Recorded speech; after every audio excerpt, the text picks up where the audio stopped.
निगार खाना में ये आवाज़ है आपके बीज़बान मकसूद वफा की, और मेरे साथ आपकी और मेरी मेहमान रोशनी, मारिया रोशनी इस वक्त तशरीफ़ रखती हैं और उनसे बातें हो रही हैं। गुफ्तगू का आगाज़ असर नौ करते हैं। मारिया, तुम एक ऐसी लड़की हो जिसने अपनी माँ के खो जाने के बाद भी जिंदगी देखी है। अपने अब्बा को देखा है, वो बाहर रहते हैं अमेरिका में एक दूसरी शादी के साथ। ये चीजें जितना भी किया जाए लेकिन कहीं ना कहीं तो महसूस होती हैं या कमी रह जाती है। क्या कमी रही इस ट्रेजेडी की वजह से? जिंदगी में मकसूद साहब कुछ कमियां रह जाती हैं और वह ताहयात रहती हैं। कोई शख्स उस खला को पुर नहीं कर पाता है। बहुत सारे लोग आएंगे जिंदगी में, लेकिन शायद माँ बाप का नेमुल बदल कोई नहीं आ सकता है। मेरी मदर की डेथ को तकरीबन 5 साल हो गए हैं। मैं उस वक्त मास्टर्स कर रही थी जब उनकी डेथ हुई है। बहुत पेनफुल टाइम था मेरे लिए उस चीज़ को बियर करना, ये सोचना कि अब वो मुझ में नहीं है, मेरे साथ नहीं है। लेकिन इन 5 सालों में उनका एहसास हमेशा मेरे साथ रहा है। मतलब मुझे कभी ये महसूस नहीं हुआ कि वो मेरे पास नहीं है या मैं उनको खो चुकी हूँ। शायद इसलिए कि मैंने कभी उस एहसास को खुद पे हावी नहीं होने दिया। लेकिन फिर भी एक कमी, चूंकि मैं उनको फिजिकली महसूस नहीं कर सकती, फिजिकली उनको देख नहीं सकती, उनसे बात नहीं कर सकती, थ्रू इमेजिनेशन, थ्रू फीलिंग्स मैं उनके साथ रहती हूँ, वो मेरे साथ रहती हैं। लेकिन वो कमी तो कभी पूरी नहीं होगी। जहाँ तक बाबा की बात है, बाबा चूंकि शुरू से ही अब्रॉड में है, तो इसके बावजूद मेरी बाबा के साथ बहुत ज़्यादा अटैचमेंट है, बहुत ही ज़्यादा। मैं यानी कि अपने पापा की लाडली चहीती बेटी कह सकती हूँ कि मैं उनकी चहीती बेटी हूँ। और हमारी मेंटली अंडरस्टैंडिंग्स बहुत ज़्यादा हैं। मामा के साथ फिर भी थोड़ा बहुत हो जाता था, थोड़ा मतलब पास रहते थे, थोड़ा ज़िद्दी में बहुत ज़्यादा थी, अभी भी शायद हूँ। तो बात मनवानी होती थी वाली बात ना इस्तेमाल करो, ये एक सवाल भी है तुमसे। अच्छा। तो लेकिन मामा के साथ जरा जो है वो बहुत अच्छी यानी कि थी कि लड़ना झगड़ना, अपनी बात मनवानी आती थी मुझे। अच्छा, ये लड़ती झगड़ती क्यों? हर एक से लड़ती हो तुम। जब स्टूडियो की सीढ़ियाँ चढ़ के ऊपर आती हो तो आसिफ राय से लड़ रही हो, ज़या से लड़ रही हो, हमारे जो इंजीनियर हैं इफ्तिखार अभी जो रिकॉर्डिंग कर रहे हैं हमारी उनसे लड़ रही हो। तो ये मकसूद भाई आपने अपना क्या नाम लिया? हाँ, मुझसे भी लड़ती हो, तो क्यों लड़ती हो इतना? बाज़ औक़ात अंदर इतना घुटन हो जाता है, अंदर इतनी उदासी, इतनी वीरानी, इतनी खामोशी होती है कि उस खामोशी को तोड़ने के लिए शायद कहीं बाहर की आवाज़ों का सहारा लेना पड़ता है। अच्छा। इन आवाज़ों का कि जिनसे ये एहसास हो कि हम जिंदा हैं, जिंदा लोगों में सरवाइव कर रहे हैं, या शायद हम में ज़िंदगी कहीं मौजूद है। क्योंकि मुझे अक्सर महसूस होता है कि हम जिंदा नहीं हैं, हम मर चुके हैं, हमारी रूह मर चुकी हुई है। दूसरे के लिए हमारे एहसासात, जज्बात, सब कुछ मर चुके हुए हैं।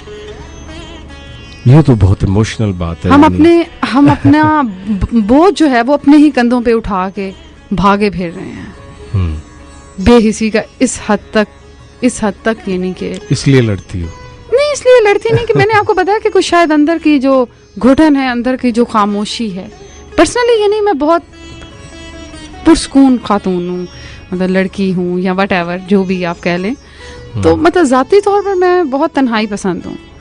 ये शायद सारे शायर अदीब ऐसे होते हैं, या हम जिस फील्ड से वाबस्ता हैं, हम ओवर सेंसिटिव लोग जो हैं वो शायद ऐसे ही होते हैं कि वो भीड़ में भी खुद को तन्हाई समझ रहे होते हैं। अच्छा, अभी तुम्हारे घर की बात हुई, मामा की बात की तुमने, बाबा की बात की। घर वाले तुम्हारी शायरी को किस तरह से देखते हैं, तुम्हारे काम करने को किस तरह से देखते हैं? घर वाले मेरे काम करने को ऑब्वियसली बड़े अच्छे तरीके से ही देखते होंगे, तो मैं कुछ कह तो नहीं सकती ज्यादा, क्योंकि मैं क्या महसूस होता है तुम्हें? राय बहुत कम देती हूँ। घर वाले मेरे बहुत अच्छे हैं, क्योंकि मैं अब घर में मैं और भाभी ही हैं, भाई हैं, तो माशाल्लाह मतलब अपनी हमारी एक छोटी सी फैमिली है। तो ये तो भाभी आपको ज्यादा बेहतर बता सकेंगे, अगर आप भाभी से बात कर लें। फोन मिलाया है और हम देखते हैं कि तुम्हारी भाभी क्या कहती हैं अपनी नंद के बारे में, यानी एक शायरा जो नंद भी है उसके बारे में क्या कहती हैं। अस्सलाम वालेकुम जी भाभी, आप कैसी हैं? अल्लाह का शुक्र है। आप निगार खाना में इस वक्त मारिया को सुन रही हैं और घर की बातें हो रही थी कुछ, तो आपसे ज्यादा तो मारिया को कोई नहीं जानता होगा। मैं यहाँ भी सुनता रहता हूँ उसकी बातें, आपका अक्सर जिक्र रहता है। आपकी नंद मारिया या आपकी बेटी मारिया, जिस तरह से वो माओ की तरह से आपका जिक्र करती रहती है, क्या कहेंगी आप इसके बारे में आज? मैं इसके बारे में क्या कह सकती हूँ, क्योंकि इसका जवाब तो वो खुद ही है। लेकिन मैं ये कहूँगी कि जिन क्राइसिस के बावजूद ये जिस तरह घर से आई है, क्योंकि हमारा घराना एक हाजियों का घराना कहलाता है। इसने कहा नहीं मैंने एजुकेशन जारी रखनी है, इसने एजुकेशन करके दिखाई। इसने कहा जी मैंने इस फील्ड में जाके, तो हाँ, हालांकि हमारे घर में इसकी परमिशन नहीं थी, बहुत ज्यादा ना तंग नजर लोग थे, लेकिन इसने कहा कि अगर कोई लड़की बाहर जाती है वो किस तरह अपने आप को साबित कदम रखती है और किस तरह से वो एक उसने बताया कि वो एक बिल्कुल एक स्ट्रॉन्ग गर्ल, उसने बताया कि मैं हूँ, सच्चाई पे चलने वाली हूँ।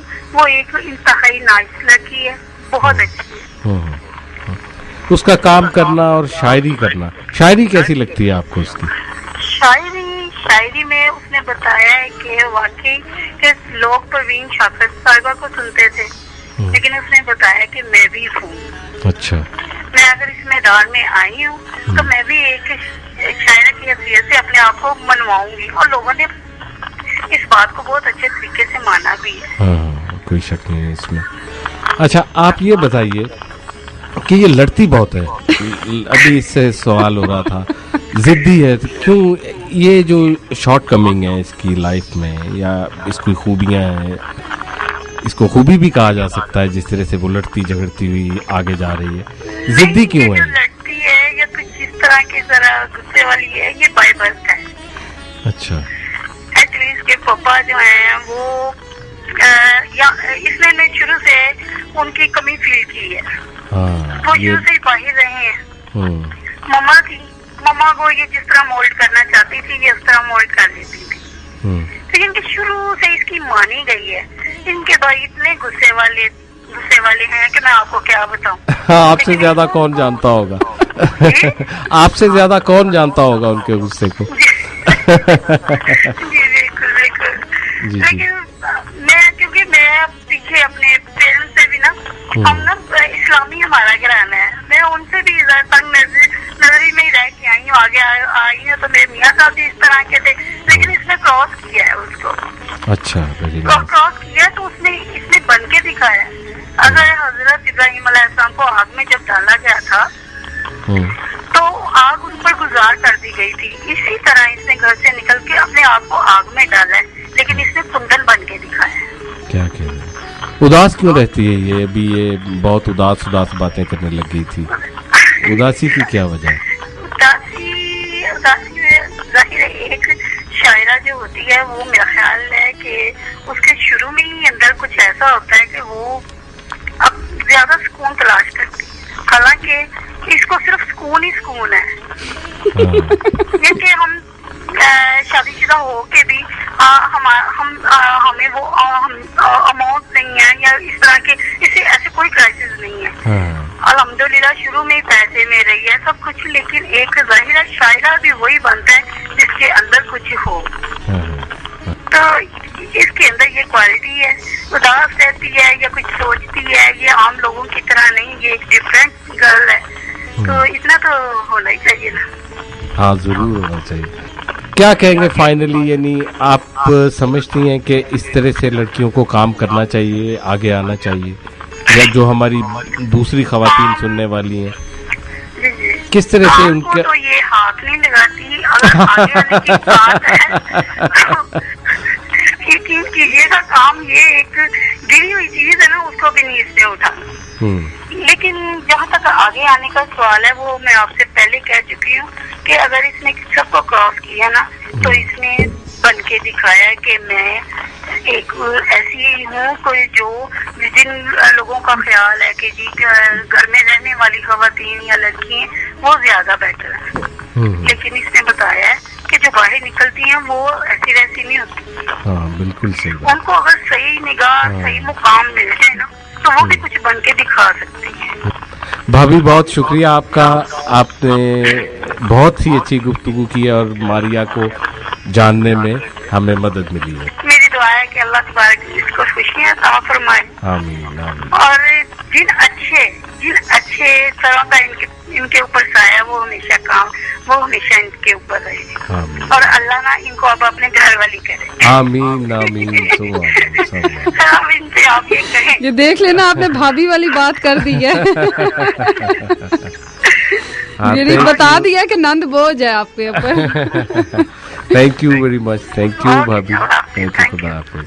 ये जिंदगी और रिश्ते ऐसे हैं कि उसमें एक मोहब्बत झलकती है। भाभी की बातों में एक ऐसी मोहब्बत थी तुम्हारे लिए, और जो उन्होंने लास्ट पे कहा है कि ये इसको अपने घर जाना चाहिए, ये भी एक ख्वाहिश होती है बुजुर्गों की। और बड़े लोग जिनको, ऐसी भाभी जिनको तुम खुद माँ का दर्जा देती हो, तो उनकी ये ख्वाहिश होती है, इसको भी तस्लीम करना चाहिए। देख लीजिए भाभी, मैंने जो कहना था उससे कह दिया। टीवी पे भी काम किया तुमने जी, कुछ अरसा टीवी पे काम किया है, शायरी, खबरें पढ़ना, 103 पे काम करना और अपनी चीजें समेटते हुए घर जाना, और फिर टीवी। कैसा लगा टीवी पे काम करना? हर चीज मुख्तलिफ है। मेरी जिंदगी के मैं जो काम कर रही हूँ वो सब एक दूसरे से तजाद हैं। मैं शायरी कर रही हूँ, इसके अलावा मैं एक NGO की भी मेंबर हूँ, 103 खबरें, और टीवी टोटली डिफरेंट। हर चीज को मैनेज करना भी मुश्किल है, लेकिन मैं मैनेज ही नहीं कर पा रही थी शायद। अब मुझे टीवी, इसीलिए मैंने कुछ अर्सा ही काम किया, छोड़ दिया था कि मुझे उसको मैनेज करना जरा मुश्किल हो रहा था। मैं जो करना चाहती हूँ वो नहीं था। अच्छा। तो मुझे यूं लग रहा था कि जैसे मैं खुद को स्पॉइल कर दूंगी, मैं अपने टैलेंट को स्पॉइल कर दूंगी, मुझे खुद को पॉलिश कर